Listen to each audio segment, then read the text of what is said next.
Yeah? You like Christmas? You like Christmas time? You want to go outside? You don't? All right.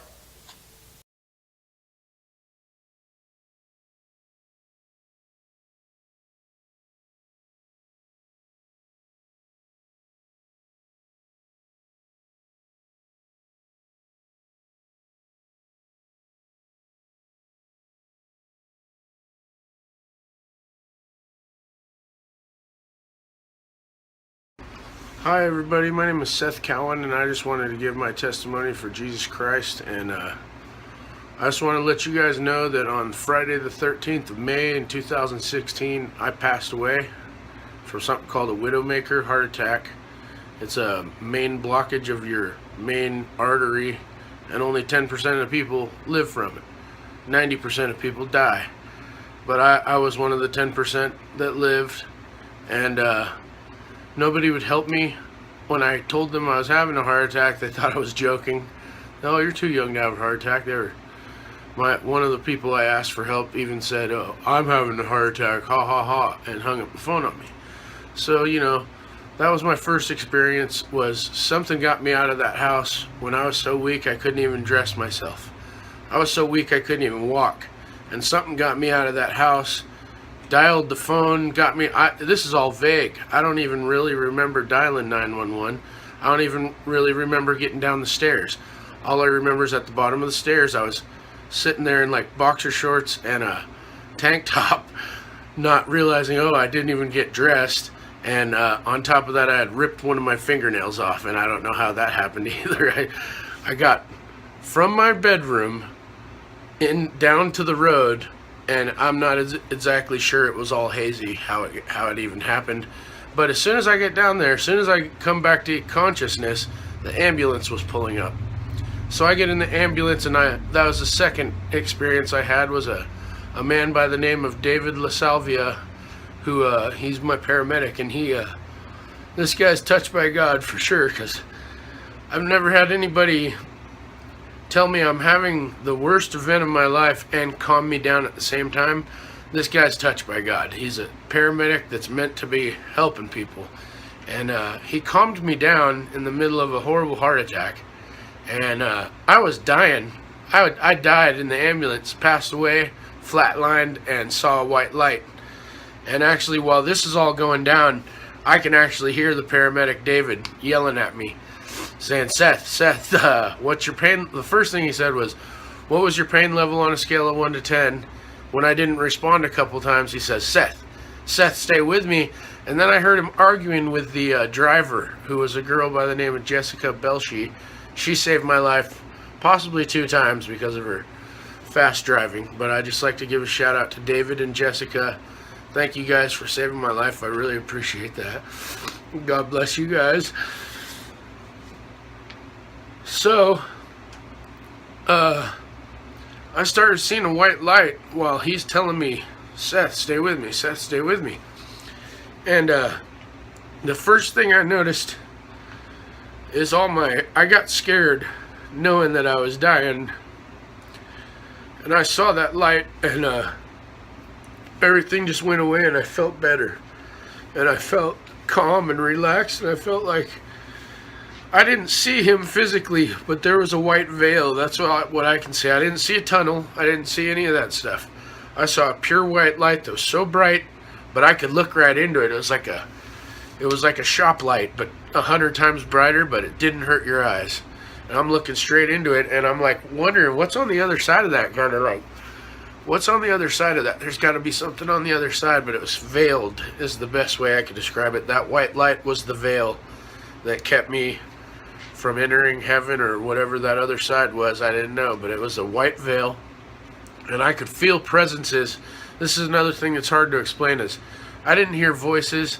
I didn't hear something telling me, Seth, I didn't hear that. No, it was a download of like instant information. It was like, boom, and I just knew all these things, like, boom, everyone you know and love is right here. Boom, here's your buddy, here's your dog who just passed away 10 days before you had your heart attack, which I think that stress kind of helped lead to my heart attack from me losing my best friend.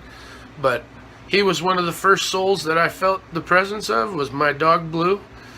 And I just knew there was this other presence I couldn't pinpoint as a friend or family. But I swear I felt like he was my absolute best friend that I had ever met. He was my absolute best friend. And I never got his name really. I was just like, oh, hey, what's up, buddy? You're my absolute best friend, you know? Who are you, you know? I know who you are. You know who I am. But I didn't say his name, and he didn't say my name, but it was Jesus Christ. Jesus Christ himself, who was my friend. And so I started, once I felt that feeling of peace and I wanted to stay there. I didn't want to come back to whatever I was doing here. And I remember kind of arguing. This is another portion of my testimony, is a lot of my memory was kind of blanked. I don't remember every detail. One thing I do remember is kind of arguing at the end. Like, well, oh, come on, you know, like I've written Christian music and I've done this and that, and I was kind of stating my case, you know, come on, don't send me back there, come on. And this is when I heard the first actual audible words of my experience, and I was coming back to earth as I heard it. But I started coming back into my body as I was arguing, please let me stay, please let me stay. And then I heard, no, not yet. I heard the words, no, not yet. And that just tripped me out. And like, even though it's so simple and such an easy thing to understand, that those three words have been like so profound in my life, and they've changed my life. Like, I live in a different fashion now because I want to be a Christian, because I want to do Christian music, because I want to do things that in a Christian level that I've never even fathomed before. When I used to write music, I wrote music about pot and getting high and freaking hanging out with your homies and getting drunk and getting laid, and that's what I wrote music about. But after my experience, I was like, oh, I'm gonna write good music with positive messages, and if it doesn't mention something about the Bible, it's gonna mention a philosophy of the Bible. So this is my new mission, is to write Christian music for God, and to just give my testimony. Someone challenged me to do this, and I was like, hey, I have a near-death experience, and it's real, and I'd like to share it myself, because who knows, if I have another heart attack tomorrow and I don't tell you guys that Jesus Christ is real, I'm going to feel real bad about it, and he ain't going to like it either. So, and that's why this is my job, to testify for Jesus, to testify on behalf of my friend Jesus, to testify on behalf of my Lord and Savior Jesus, and to play music and shout praises to him in a positive way. So I just want to tell everyone I love them. I don't care how much you hate me, I love you.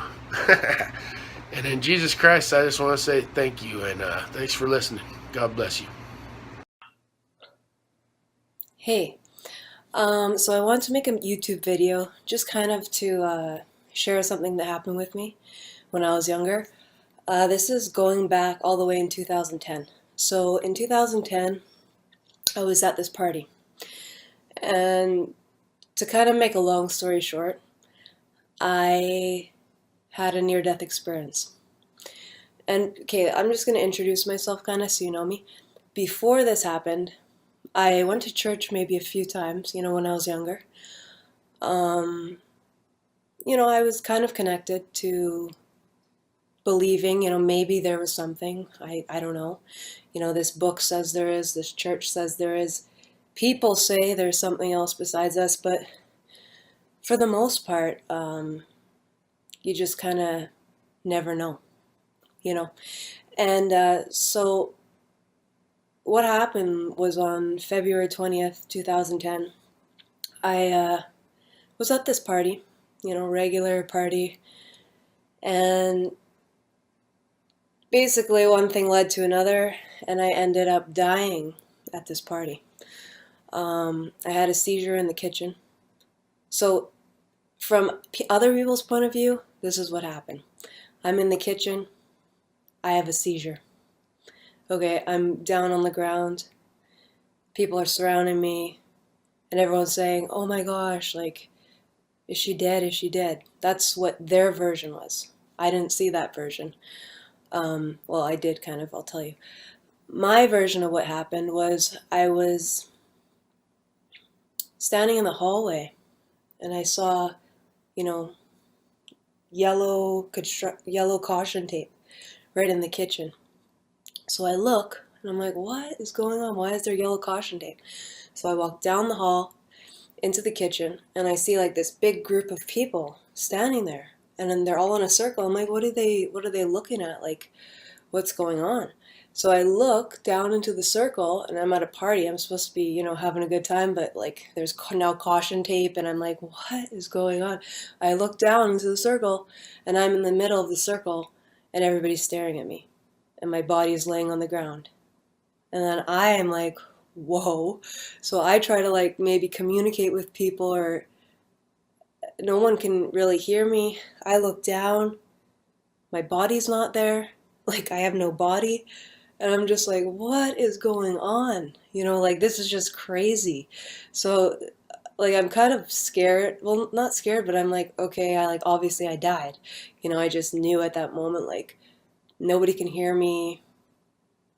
I'm not supposed to be here anymore.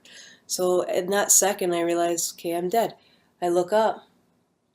All of a sudden in the kitchen, I see this like huge white light coming from the ceiling to the floor. And it's just like, boom. And it's right there. And I just knew like, okay, that's home. Like that's where I'm supposed to go. So I had nowhere really else to go. No one was talking to me. I had no body. So I just like naturally moved into the light. So I went into the light. And as I was moving up into the light, I just started to feel so good. Like words can't explain it. Like the higher that I went into the light, and the more that I moved up and further away from Earth, the better I felt. And the feeling of pleasure does not really apply to this Earth. Like, nothing can compare. Like, if you took everything that you were in favor of, like maybe getting a massage in a hot tub, your favorite music, your favorite food, your favorite drink, everything that you love happening to you all at once, no matter what it is, all at once, it would not even closely compare to the pleasure that was just within that light. And as you moved further into, like further away from this earth, the pleasure felt even better. So you just moved up, it felt better and better. It was insane. So anyways, as I'm moving, like as I'm going up into the light, like you could just tell you're moving up, I look to my side and like the dark was disappearing. So as I looked to the side, like the earth turned into blackness. So the earth kind of turned into black matter, and like all the objects and everything just kind of turned into this dark blackness. And then all of a sudden, as you're moving up into the light, which is white, right? Whitish light, the black starts disappearing. So all the black goes away because the light's taking it. And then the craziest thing was when I looked behind me, like all the way behind me from where I came from, I saw Earth, and Earth was like, it would be like you standing up and looking down and seeing like an ant on the ground. Like our entire universe was the size of an ant. Like it just made you realize how insignificant this life is. And, we're only on this earth for a short period of time. But after this period of time, there's an eternal life that we have to live. And I don't think many people know that, or many people believe it. I mean, I wasn't really sure. I didn't really 100% maybe believe it before this happened. And then after this happened, I was like, whoa, there is a place you go. And yeah, it's important for people to know that. So anyways, I saw this and then it disappeared. So now I'm completely up in this light, and I see my whole life flash before my eyes, and I feel amazing. I don't go any further, it's just light. But I saw my whole life flash before my eyes. Every person I knew, everything I experienced, I don't know how it happened that fast, but I got to see my entire life all at once. And I honestly looked at my life and I felt like a complete failure. I felt like I had lived one big selfish life, which was only directed to myself. And I never helped anybody on this planet, or I never gave anything. Like, I mean, to a substantial amount. Like, really, I just felt like I lived a life that was, I guess now I know the terminology, but like worldly, you know. Um, so that kind of like it was weird because you know there was that one disappointment up there. So that was kind of strange. Just to look at my whole life, like that seems so big on earth. Like my life was so important, you know, my friends, my clothes, like all this stuff was like huge priority here. And then when you get up there, you look at it and you're like, it's kind of funny because you realize how small this planet is and how insignificant, like, your big life really is. It's just funny. But anyways, moving past this point. So what happened was, as I looked through my life, another thing happened.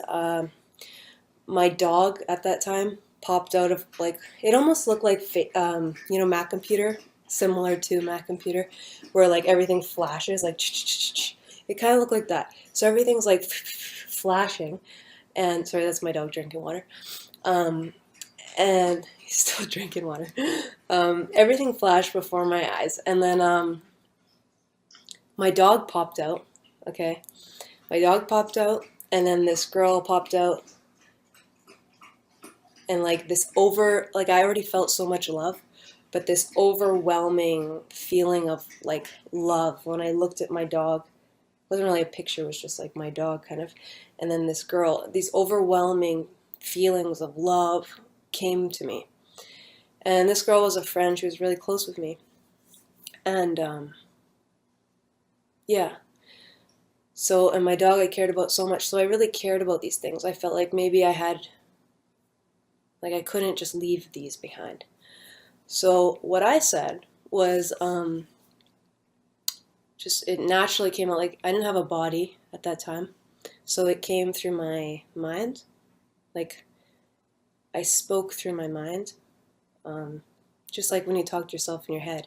But it was like the only thing I could hear. It was like amplified.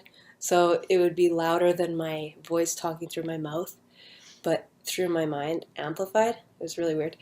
And then, so I basically said, I'm not ready to go. When I said I'm not ready to leave, or I'm not ready to go, or whatever, even though I wanted to be up there, I just couldn't leave behind my life at that time. So the voice said to me, if you want to live, show it. And then the minute I said, okay, boom, it was like back out of the light, like back into darkness coming past me, back into my body. And then I'm just like, I wake up and I'm laying on the kitchen floor, you know, and all I can see is red, like everywhere. Like all I see is just like red everywhere. And like all these people are around me and I'm like just coming to, and all these people are, you know, are you okay? Are you okay? Oh my gosh, we thought you were dead. Like they're all concerned about me. And I just see red everywhere. And I think like, I just remember asking them like, am I bleeding? I thought I broke my arm, or I thought I was bleeding. I could see blood everywhere. I just saw red all over. And I'm like, am I bleeding? Like, what's going on? And they're like, no, you're not bleeding. Are you okay? I'm like, yeah. And then all of a sudden the red went away. There is life beyond this life. And it's important that we realize that, pretend we even live 1,000 years. We live more than that, but for simplicity, that the 50 or so years that we live on this planet, I'm 20, so if I died at 70, 25, the 50 or so years, 70 years that we live on this planet is not worth eternity in somewhere that we do not belong. We belong in that beautiful place where we came from, with God, and doing things that we deserve to do. And, well, if our actions are right and stuff, but, we are born to come back home. And it is this feeling of home. When you go, when I went there, it was just like I was home. I didn't want to even come back. Well, I felt the need to, but I didn't want to. Anyways. Oh, and this video goes out to God, not me. Thanks. I have never been real, what I would call religious. I've always believed that there was a God, and I believed that there was Jesus, but I've had doubts. I've been a doubter before, but I'm no longer that. And this happened to me in 2005, so that was 6 years ago. And so how it came about was that I was on my way to Monterey. I go up there every year for the historic car races. While I was stopped at the stoplight, I had a pain that started in my jaw, right in the mandibular area, went down my jawbone, down my carotid artery, and into my chest. I said, "Oh, this is strange." My friend and his wife said, "What's wrong with you? You don't look very good. What's your symptoms?" I said, "Well, my hands feel a little sweaty and I feel a little clammy." I said, "I don't know what's going on." He says, "I'm going to take you to the hospital. You have a serious problem." I said, "Oh, really?" And he says, "Yes." He says, "You have an aneurysm, but what's worse, it's split, and I think you're bleeding internally." 5 o'clock the next morning, I was in the pre-op, or the ready room rather, at Cottage Hospital. They told me when I went in that I'd have about a 50-50 chance of making it. And then I saw them go down and start to take my heart out, and then everything went black. But I was still conscious, but I couldn't see anything. And it was like a heavy black fog, and I'm just standing there looking around. I couldn't figure out what to do next or what was going to happen next. Right then, 2 beams of light came over my right shoulder. So I started to turn around and look over my shoulder to see where it was coming from. And then I heard a voice. And the voice was very authoritative, not loud, but he says, "Don't turn around." And I'm thinking, well, why not? And he says, "Don't turn around, because if you see my face, you'll have to stay here." And he says, "Now, that'll be okay if you stay here, but I have a job for you, and if you disobey me, I won't be happy." And he says, "You don't want to see me unhappy." So I said, "Yeah, well, okay, I better pay attention and do what he says." And then I said, "I know who you are." He said, "Oh, you do?" And I said, "Yeah." And all during this conversation, I had a feeling of where he was, that he was walking back and forth behind me, that he was sitting in a white throne, just a plain chair, didn't have jewels or anything on it, but just a plain white chair. And I could just feel that, and I don't know why. That's what I was feeling.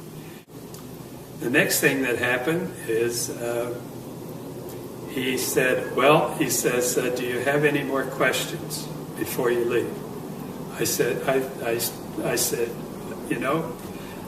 got to think about this. And I thought, I was thinking really hard, what am I going to ask God?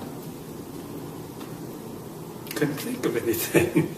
I wanted to be really smart enough to ask him something very pertinent. And so I said, well, I'm going to have to revert to an old cliche. What's the meaning of life? And he starts laughing again. I said, what's so funny now? And he says, well, I don't know why, but a lot of people ask me that question. And it's really real simple. But I tell you what, when you come back, we'll sit down. You can ask me all the questions that you ever will have. I'll answer them for you. So I said, okay. He says, okay, it's time for you to go back. And I turned around. I'm sorry, but he put his arms around me. He put his arms around me. And it was a feeling that I can't explain. It was unconditional love, but it was words. I can't tell you the words. And I'm sorry, but I always act like this because I can feel it again. So,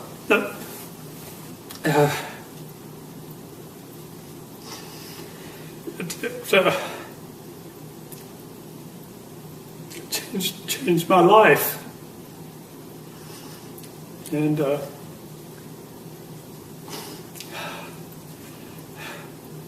next thing I heard was the nurse was saying, I think he's ready to come out of it. His temperature's at 90 degrees.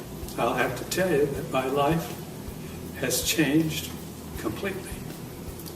I'm no longer afraid of death. And while I was in a coma, I had like an out-of-body, near-death experience. And it was really strange. I mean, I ended up in this really, really dark place, and it was really, really dark, but you could see like other people wandering around and just wandering, quite lost. And I tried talking to them. I was asking them, where am I, but none of them would answer back. It was terrifying because you just felt this feeling of lost and just horrible and dread, and it was just a horrible feeling. It was horrible. In the next step of it, I ended up in this like waiting room. It was a bit like it was a waiting room, but there was music playing and there was people dancing, and then there was also loads of seats and there was people sat down, but all the people sat down were like really weird. They were really deformed. There was two guys there that had, I remember them so clearly, but they had like their foreheads stuck together like that. And there was other people as well. There was like a couple that were deformed as well, and they were like doing things and like rude things, and they wanted me to join in with them. And I was just like, oh my gosh, where am I? This is horrible. And there was all these other deformed people, and they were all trying to touch you, and it was just horrible. And I was like in the hospital bed in this waiting room, when all these other people were sat on chairs. There was people dancing, and then the man appeared. He had black trousers on and a navy blue shirt, buttons down. And he basically wouldn't leave me alone. He was all over me like a rash, touching me, stroking me, playing on my hair. He was talking to me. He was saying to me that I had to go with him. I had to go to sleep. And I said, what do you mean? He said, well, it's time to go to sleep now forever. I must have not long after that woke up from the coma. And immediately after I'd sort of like recovered a little, I started looking for the rose. My family was sat around my bed and they were just like, what are you looking for, Dan? You know, what are you looking for? I said, well, this man gave me a rose. I was like, what? What are you on about? You've been in a coma for like 2 weeks. I said, no, it was the other night. He gave me this rose. It's really dark. I need to find it. I need to find it now. And they was like, no, you haven't. When was this? So I said the exact time, the exact day. And they were all like that, really horrified. And I said, why, what's wrong? And they said, oh, that was the time that the doctors said that you were dying, that they wanted to gather all the family and friends to say their final goodbyes because there was no way you was going to make it. So it was actually a bit of a miracle then, because there was no way I was going to make it. After that, I became a born-again Christian at the church that was praying for me. But again, in 2011, I got really ill again, and the same thing, liver failure, only it was a lot worse. And again, I was put into a coma. Only this time I had a bit of a different experience. I actually, my soul left my body. That's the only way I can say it, because I saw myself led in a hospital bed. I was way up high, and I was looking down on myself, thinking, oh, what am I doing down there? You know, what am I doing? Oh, I look really peaceful. And I did. I looked so peaceful, like I was just sleeping. And I didn't have any like wires or monitors or breathing equipment, nothing at all. And when I looked at myself, everything, absolutely everything, like my gown, the floor, the bedding on the, you know, the sheets and the blankets on the hospital bed were just glowing this white, really, really, really glowing, white, really glowing. And but in reality, the gown I was wearing was actually blue. It had a little tiny white thin collar, that was about it. The blankets on the hospital bed was blue as well, and quite a dark blue, not a light blue, a dark blue. And the floor, if I can remember, was like a dark green in there. So that was weird. I was looking down on myself. Oh, and also I was covered in, you know, I had a life support machine on, so as you can imagine, I was covered with wires and breathing tubes and monitors and drips and all sorts everywhere. What a mess. I must have looked a right mess, but when I saw myself, I never saw any of that. But in reality, I was covered in it all, so that was strange. But no, this is the amazing part, which just is absolutely amazing. But when I was up there, I wasn't alone. I wasn't alone. There was someone with me, and I couldn't see them, like I couldn't see facial features or nothing like that. This person was just bright, bright, bright white, glowing, like really glowing. Like when you look at the sun and it's really, really bright, you know, when it's really bright and it hurts your eyes, doesn't it? It hurts your eyes. Well, it was like that, apart from you could look at him. You could look right at him, and it did not hurt your eyes whatsoever. And the feeling I had, it was just amazing. It was just a feeling of pure love, like love I've never felt before. It was so powerful. I knew this person loved me like more than anyone else has ever loved me, even family, even my own parents, anybody. I've never felt love like that ever. It was so strong and so powerful. And the other one was I felt peace, such peace, and I felt safe, like I was protected. This person was awesome. He was amazing. I did not want to leave this person. I wanted to stay with this person. I did not want to come back. I wanted to stay where I was because it was just so beautiful and it was so peaceful, and I felt so happy. We did speak to each other, but it was through telepathically through our minds, and we was going backwards and forwards. I was saying to him, please don't let me go back. I want to stay with you. I wish I knew what he said back, but I don't. But we were speaking. I can remember it. But that person, I really do believe it was Jesus himself, because I've never known anything like it before. It was just so powerful. It was wonderful. And I just wanted to let people know out there. I know there's other amazing heaven and hell testimonies where people see more. When I saw hell, it was just weird things and just dark and just a feeling of despair and lost and where am I and all that sort of just, it was horrible, a horrible, horrible, horrible place. And I do believe it was a part of hell. I don't believe I saw all of hell. It was just a section of hell that I went to. I don't know which part, but it was. And I believe as well that I only went to the second time.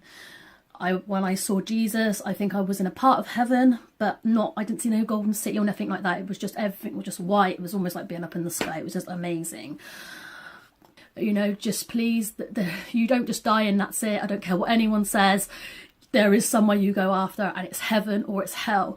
So please, you know, make yourself right with Christ, with Jesus, because he loves you all. He loves every single one of you, all of you, even you non-believers, Muslims, everyone. He loves all of you, and he does not want us going to hell. He doesn't want us to go there. But we have to make that decision ourselves. He is amazing and he loves us all. And please, please, please, everyone, this is a warning to you all that there is somewhere you go. I love you all. I don't care whether you're where you're from, anywhere, what religion you are, what colour skin you've got. I love you all and I care about you all, and this is why I'm doing this video, to warn you all that there is somewhere you go after death. It doesn't just end when you die. There is another place you go to. Your soul goes elsewhere.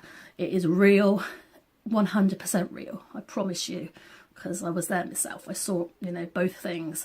I'm glad I've got Jesus in my life now, because my life has changed for the better. I actually feel happy and I feel at peace, which I never thought I'd feel. Right, I'm going to end it there. Hope you like my video. Comment at the bottom. Please be nice. It's my first video. I'm very nervous, so keep it nice if you can. I know I look a bit of a state, and my voice, I hate my recording voice, but well, there you go. But anyway, I'm going to leave it there. I hope you like my video, and I wish you all God bless. And I just want to say right now, thank you to Jesus for saving my life twice, because I believe he did. The first time the church was praying for me and I did enter a light, that was something to do with Jesus. I was dying, I'm a miracle. But please be nice, because I'm really nervous and I hate my recording voice. Probably sound awful, probably look awful, but just please be nice. This is just a warning. I'm not trying to scare anybody. I just want people to know. I feel like I need to tell you this. I feel like when Jesus came to me, he wanted me to get this message out there, to tell people he was real. He wants people knowing he's real. You know, the devil will trick you. He will lie to you. He will make you think there's no hell. The devil plays with your mind. So does his little demon things. They play with your mind. They'll make you think that hell's not real. The devil's not real. This ain't real. That ain't real. The devil is real.